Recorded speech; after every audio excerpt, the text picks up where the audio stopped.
말씀은 신약성경 첫 번째 마태복음 페이지로 신약성경 36페이지 마태복음 21장 27절부터 32절까지 봉독합니다.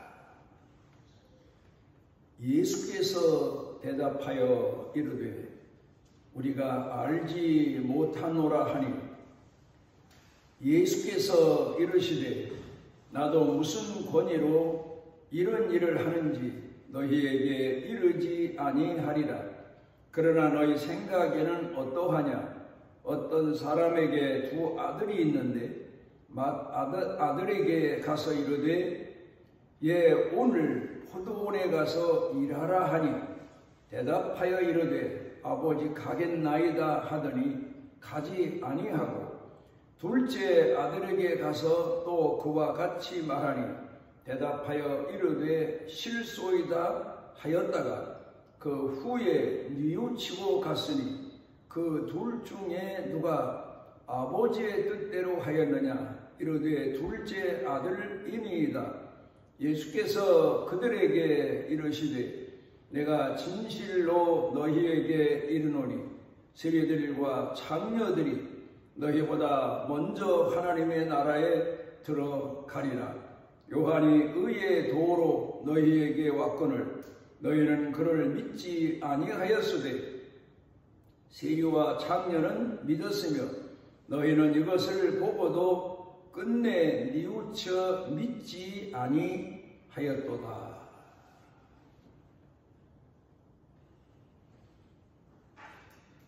이달 초에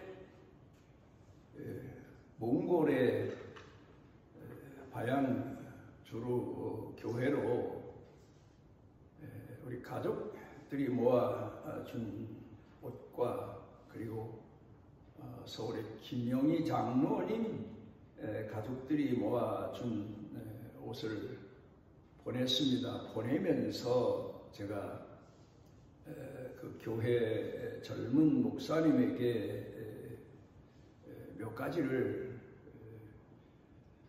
지시했다고 할까요? 부탁을 했다고 할까요?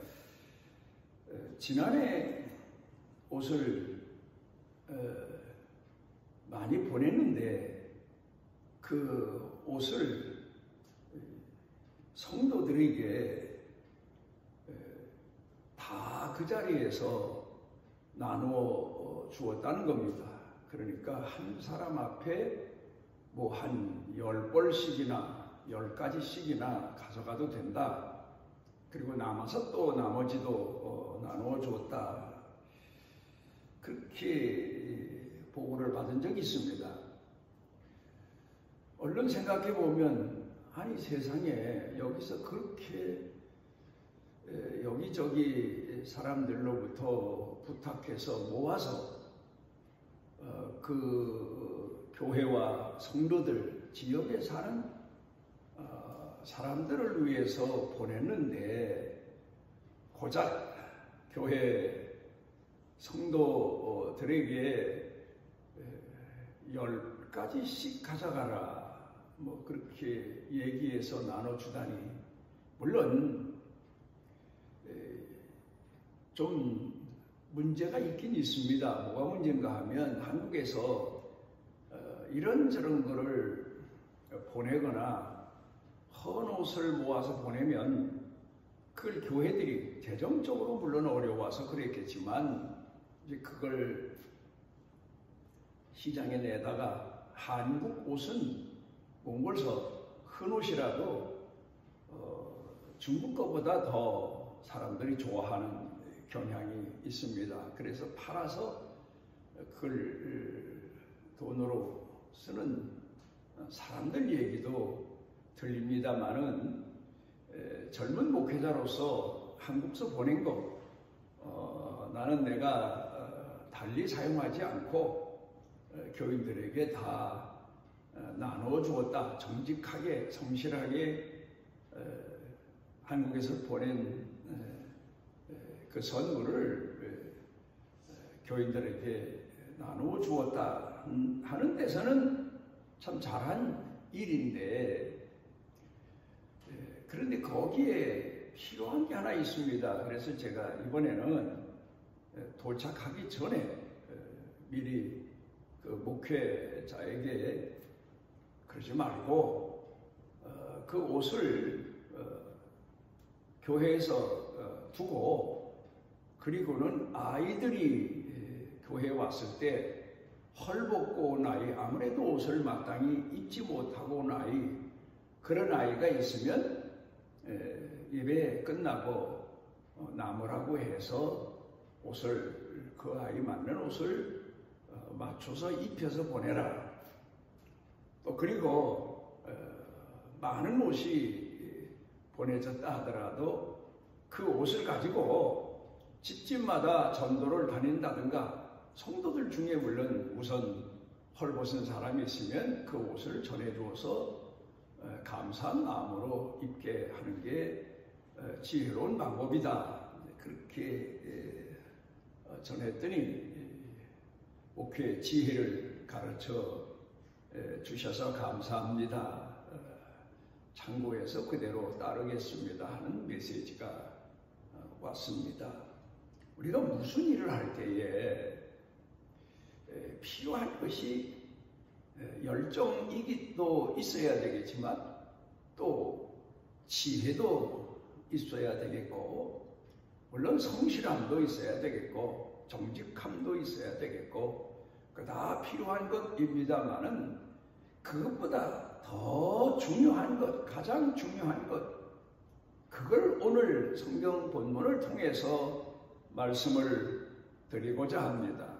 교회라고 하는 것도 사람들이 모인 곳이니까 보통 사람들이 사용하는 말로 말하면 단체니까 질서도 있고 규칙도 있어야 되고 법도 있어야 됩니다만은, 또 이런 단체가 운영되기 위해서는 여러 가지 있어야 될 조건들이 필요합니다.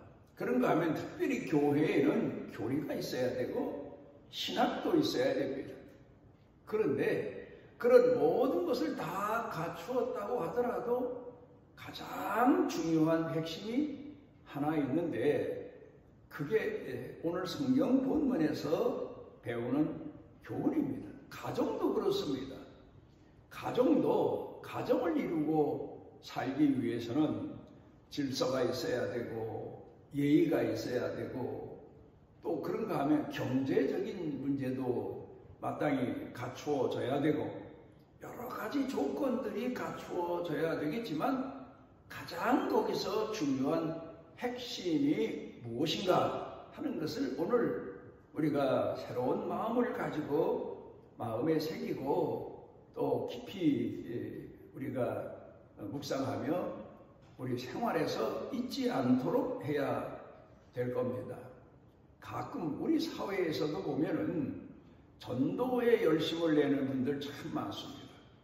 언제 한 번은 어느 도시를 지나가는데 사거리에서, 지방에 있는 소도시입니다. 사거리, 네거리에서 차들이 많이 다니는 그런 곳에서 스피커를 가져다 놓고 마이크를 들고 예수 믿어야 산다고 전도하는 열성적인 여성 한 분을 봤습니다. 참 그 열정이 대단합니다. 그런데 예전에는 또 그렇게도 전도를 했지만 근간에 와서 그 전도 열정은 좋은데 그 열정의 지혜를 좀 더 가졌으면 하는 그런 마음이 아쉬웠던 그런 적도 있습니다. 그런가 하면은 예전 이야기입니다. 나라의 대통령 지낸 분이 사회적 여러 가지 여론 때문에 저 강원도에 있는 한 절간에 가서 있었다고 하는데, 나중에 알려진 이야기지만 거기까지 또 한국의 유명한 극동방송국의 이사장님이신 목사님 한 분이 찾아갔다 왔고, 또 그 외에도 한국에서 권세를 가졌던 사람들이 추락하거나 뒤로 물러서서 어려운 일을 당할 때면 이분이 찾아가서 그분들을 만나고 그분들에게 복음을 전하고 왔다는 그런 이야기가 전해집니다. 생각해 보면 참 중요한 이야기입니다. 사회적으로 무리가 돼서 피신을 갖거나 피해 있거나 하는 사람을 찾아간다는 것, 그게 참 쉬운 일은 아닙니다. 오늘 성경 본문 말씀으로 돌아와서 보면은 예수님께서 복음을 전하십니다. 그런데 보통 유대인들은 그 당시에 살면서 유대인들만 가지고 있는 자존심, 또 아니면 계율, 이런 게 있었습니다. 하나님을 공경하는 백성이라는 자긍심에서 그들은 좀 우월감을 가지고 신앙생활을 잘하는 사람들이라든가 사회적으로 인정받는 사람들, 또 유대 율법으로 인정받는 사람들끼리는 소통하고 했지만 그 외에 사회에서 지탄을 받는 사람들, 그런 사람들에 대해서는 성전에도 나오지 못하도록 금하고, 이제 그렇게 신앙을 유지해 나간 사람들이 유대인인데, 예수님께서 복음을 전하시면서는 사회적인 큰 이슈가 됐습니다. 그건 왜냐하면 사회에서 지탄을 받는 사람들도 마다하지 아니하고 그들을 찾아가시는 겁니다. 세리를 찾아가시고 또 타락한 사람들 있는 곳을 찾아가시고 그러시면서 예수님께서 복음을 전하십니다. 그러니까 유대인들이 그게 마땅치 않은 겁니다. 그러지 않아도 자기네 숨겨진 죄를 지적하시고 또 그리고 권고하시는 예수님이 못마땅했던 겁니다. 그런데 예수님께서 죄인들을 찾아가시니까 그걸 채잡아서 죄인의 친구다, 그러면 예수님을 비난하기 시작을 합니다. 이제 그런 내용을 우리가 성경 가운데서 많이 봅니다만은, 여기서 우리가 하나 생각해 봐야 될 점이, 왜 비난받는 장소에 가셨을까? 사회적으로 사람들이 인정하는 곳, 사람들이 좋아하는 곳을 찾아가시지 사회적으로 사람들이 지탄하는 곳을 왜 찾아가셨을까? 그걸 우리가 한번 생각해 보게 되면 예수님 마음이 어떤 마음이었길래 그런 사람들을 찾아가셨을까? 죄를 범하는 사람들, 죄를 범해도 괜찮다, 나쁜 짓을 해도 괜찮다, 그런 의미는 절대 아닙니다. 그러나 그들에게 하나님의 사랑과 하나님의 긍휼과 은총을, 복음을 전하시기 위해서 예수님께서 그 많은 비난에도 불구하고 유대인들로부터, 종교인들로부터 그 당시에 핍박을 받으시면서도 찾아가신 이유가 뭘까? 그건 바로 가장 중요한 예수님 마음 가운데 깊이 깊이 숨겨져 있는 사랑입니다. 사랑하시기 때문에 그들을 그 비난을 받아가시면서도 찾아가신 것. 잃어버린 양을 목자가 찾아갈 때에는 그 어려운 여러 가지 어려운 시련이 있고 또 여러 가지 복잡한 문제가 있고, 산에서 만약에 양을 잃어버렸다고 하면 그 험악한 산 위험 부담을 안고 그 양을 찾아서 가는 이유가 양을 사랑하기 때문에, 경제적인 문제 때문이 아니라 사랑하기 때문에, 사랑하는 마음 때문에 그 어려운 위험 부담을 무릅쓰고 그 산도 찾아가고 골짜기도 찾아가고, 그래서 그 양을 찾으면 어깨에 메고 기뻐서 돌아와서 잔치를 벌린다고 예수님께서 말씀하신 예수님의 심정을 예수님께서 사람들에게 전하신 내용입니다. 요한복음 4장 가운데 보게 되면 이런 얘기가 나옵니다. 예수님께서 유대인들은 그 사마리아 지역을 절대 안 갑니다. 사마리아 지역을 지나가야 될 일이 있어도 좀 거리가 멀어도 돌아서 그 사마리아 지역을 지나가지 않기 위해서 다른 데로 돌아서 가곤 할 정도로 사마리아 지방 하면 타락한 죄인들이 사는 곳, 그리고 우상 숭배하는 사람들이 사는 곳, 그런 곳은 내가 그들에게 어떤 영향을 받지 않아도 부정한 곳이다, 그렇게 생각해서 피해갔는데, 예수님도 유대인으로 태어나서 유대인으로 성장하신 것은 사실 있잖아요. 그런데도 예수님께서는 그 사마리아 땅을 들어가셔서 복음을 전하십니다. 그러니까 유대인들이, 레위인들이, 제사장, 이런 사람들이, 종교인들이 예수님 비난하는데 아주 열을 올립니다. 그걸 큰 실책으로 삼아서 예수님을 비난하고 조롱하고 무시하고 멸시합니다. 그럼에도 불구하고 예수님께서 그 지역으로 들어가신 것은 그 지역에 있는 영혼 하나라도 구원하시기 위해서, 불쌍히 여기셔서 그들을 사랑하시는 마음이 불붙어서 뜨거워서, 사람이 선한 일을 하더라도 칭찬받는 일은 좋지만 선한 일임에도 불구하고 욕먹는 일이라면 누가 그 일에 나서겠습니까?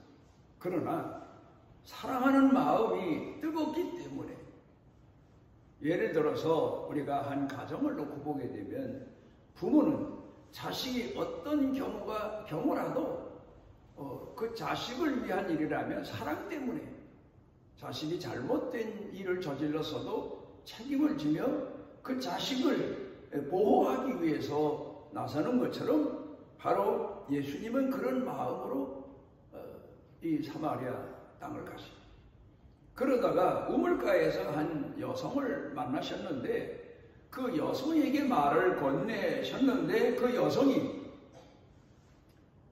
유대인인데 왜 사마리아인 나한테 물을 달라고 하십니까? 하고 반문을 합니다. 그러니까 이 수가성에 물길러 왔던 여인도 예수님을 유대인으로 보았고, 유대인인데 왜 사마리아인 나한테, 유대인이지만 너무 목이 타니까 사마리아 사람인 나에게 물을 구걸하는 겁니까? 하는 조롱조롱 예수님을 비난합니다. 그럼에도 불구하고 예수님은 그 여인에게 따뜻한 말씀으로 내가 네게 물을 달라고 했지만 내가 누구인지를 알았다면 내가 오히려 나한테 물을 달라고 했을 거다. 그로 인해서 이 여인이 유대인이긴 한데 좀 다른 분이구나, 뭔가 깊이가 있는 분이구나 깨닫기 시작하면서 결국은 예수님 말씀을 듣고 그때부터 예수님을 구주로 영접하고 예수님을 향한 복음을 전하는 사람으로 변화된 이야기가 성경에 기록되어 있습니다. 그러니까 예수님께서는 그 여인을 구원하시기 위해서 그 영혼을 구원하시고 하나님 공경하는 신앙인으로 만드시기 위해서 그 여인으로부터 비아냥거리는 소리를 들으셨음에도 불구하고 참으시고 자기를 낮추시고 겸손한 마음으로 그 여인에게 계속 따뜻한 말씀을 전하셔서 그 여인을 회개시키게 하신 것은 바로 예수님이 가지신 사랑의 능력이라고 말할 수가 있습니다. 우리가 자녀를 키웁니다. 타락한 자식, 잘못된 자식들이라도 부모가 끝까지 인내하면서 그 자식들이 새로운 마음을 가지고 건실한 사람으로 살아가기 위해서 포용하고 이해하고 용서하고 기다려주고 자기 자신을 낮추고 하는 것은 바로 사랑의 힘이고 사랑의 뿌리라는 사실을 우리가 살아가면서 깨닫게 됩니다. 에레미야 2장 13절 가운데 보면 에레미야가 그 시대에 하나님을 공경한다고 하는 유대인들을 향해서 두 가지 죄를 지적합니다. 유대인인 너희들이 하나님을 잘 공경한다고 하지만 두 가지 죄를 범하고 있다. 그것은 첫째로 생수의 근원 되시는 하나님을 버린 것과 그랬습니다. 생수의 근원 되시는 하나님을 버린 것, 깊은 뜻이 담겨져 있습니다. 그리고 또 하나는 너희가 웅덩이를 판 건데 물을 저축하지 못하는 웅덩이를 판다. 그 내용의 의미를 묵상해 보면 참 깊은 얘기를 하고 있습니다. 생수의 근원 되시는 하나님을 버린 것, 그 말의 의미는 사랑의 근원 되시는 하나님을 버린 것. 사람이 사는데 물이 없으면 못 살아요. 참 물은 얼마나 소중한지 몰라요. 그 물도 생수가 돼야 돼요. 오염된 물을 마시면 사람이 병들어 죽게 되기 때문에 요새 물 관리를 국가에서도 도시에서도 얼마나 철저하게 합니까? 생수의 근원 되시는 하나님, 사랑의 근원 되시는 하나님. 그런데 지금 오늘 우리가 사는 시대 보면 그 물이 오염된 것처럼 오염된 사랑이 얼마나 많습니까? 잘못된 사랑이 얼마나 많습니까? 사랑 타령은 많이 하는데 오염된 사랑입니다. 이기적인 사랑입니다. 부패한 사랑입니다. 타락한 사랑입니다. 이런 사랑을 즐기고 그게 진정한 사랑이라고 생각하는 사람들이 얼마나 많습니다. 그런데 물이라고 하는 것은 샘의 근원에 가서 보면 생수가 흘러나오는 것처럼 바로 사랑의 근원은 하나님이시다, 그런 얘기입니다. 그 다음에 두 번째로는 웅덩이를 만들었는데 그 웅덩이가 뭡니까? 물을 고이게 하는 거잖아요. 그런데 물이 안 고인다는 거예요. 터진 웅덩이라는 거예요. 그게 뭡니까? 율법이에요. 사람이 사는 곳에는 법이 필요합니다. 법은 있어야 돼요. 가정에도 법이 있어야 되고 교회도 법이 있어야 되고 나라에도 법이 있지만, 그러나 그 법이 사랑을 오래도록 간직하게 할 수 있느냐? 법은 있는데 사랑이 다 깨진 항아리 밑으로 물이 빠져버린 것처럼 그런 사회, 오늘 우리가 사는 사회가 그래요. 정치인들 세계를 보면 이건 사랑은커녕 의리도 없고, 옛날 사람들이 흔히 말했던 동정도 없고 이해도 없고 배려도 없고 어떤 동질감도 없어요. 동족이라고 하는.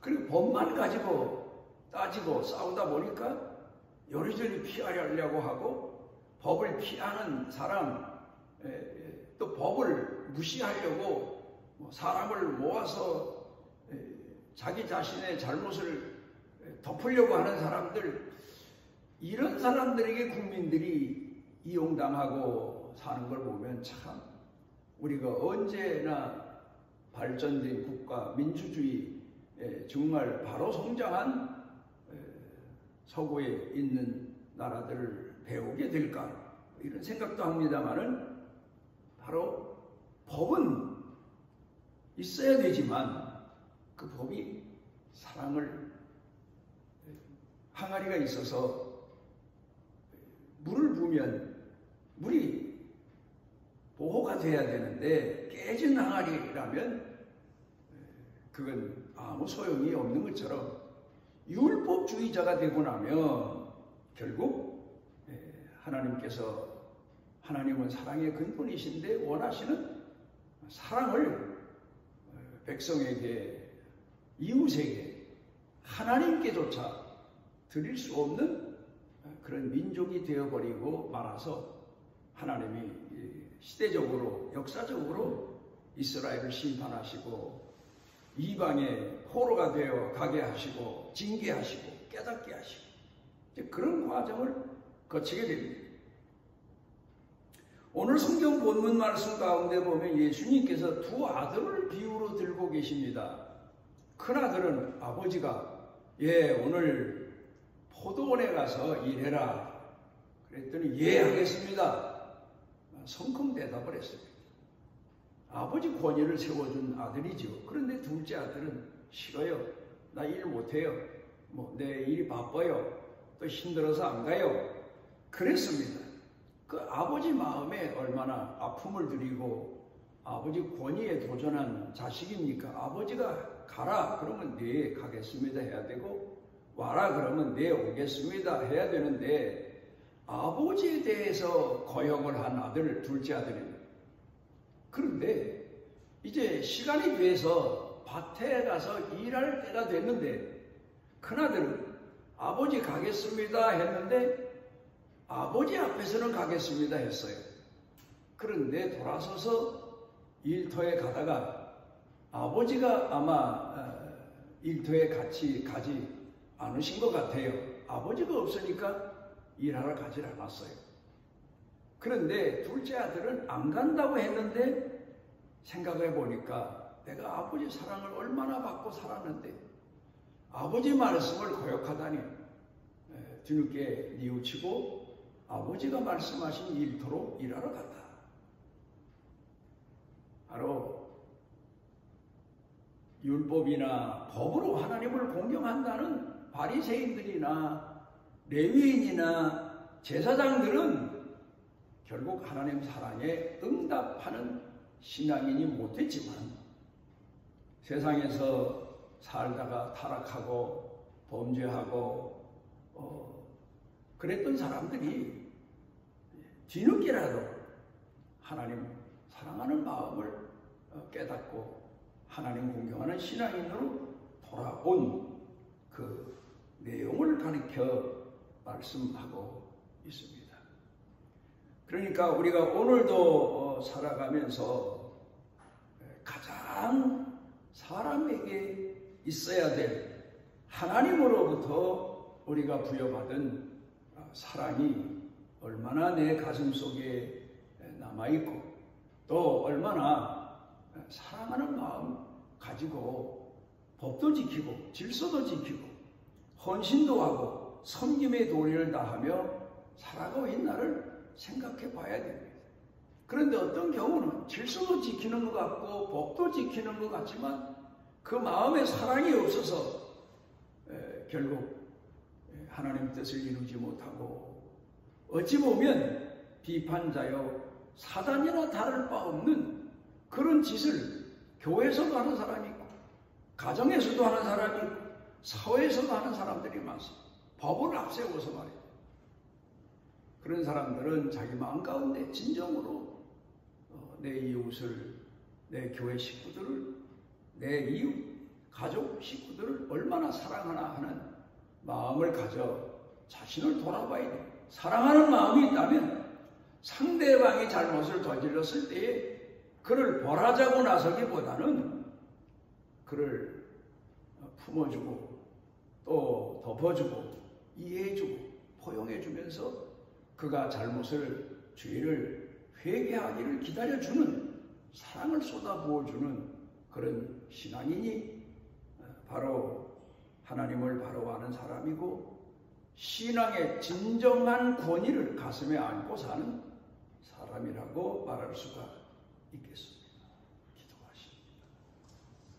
우리를 오늘도 주의 전에 이르게 하시고 사랑의 근원이시고 생수의 근원이신 하나님의 사랑을 우리도 본받아서 그 사랑의 마음을 가지고 가정에서 교회에서 사회에서 살아갈 수 있는 믿음 있는 사람이 되기를 소원합니다.